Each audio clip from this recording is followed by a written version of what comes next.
The inspiration for this study came from the high level of activity that we see with acalabrutinib and venetoclax obinutuzumab as separate regimens.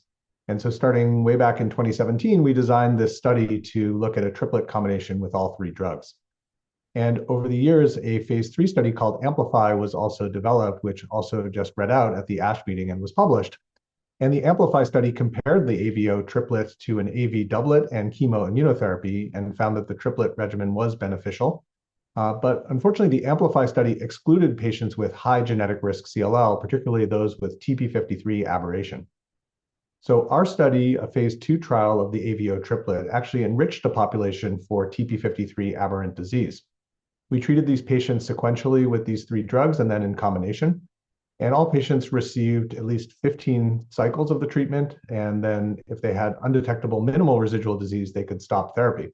Some patients went on to receive a total of 2 years of therapy and again could stop at the end of the 2 years if they achieved undetectable MRD.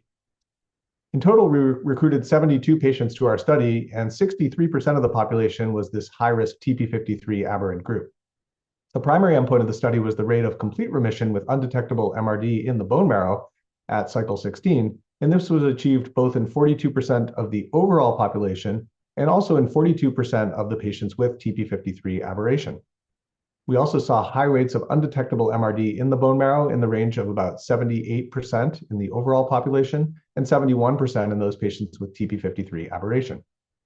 This was a very well-tolerated triplet regimen. The rates of cardiovascular and bleeding complications were low. And at a median follow-up of about 55 months now, only 10 patients have progressed. So the 4-year progression-free survival, particularly in these patients with TP53 aberration, is 70%, which does compare favorably with other studies of time-limited regimens such as venetoclax obinutuzumab in other studies. So overall, we've concluded that AVO is a highly active and well-tolerated regimen, particularly in these high genetic risk patients. And we do think this supports its use as a potential new standard of care option for frontline CLL treatment.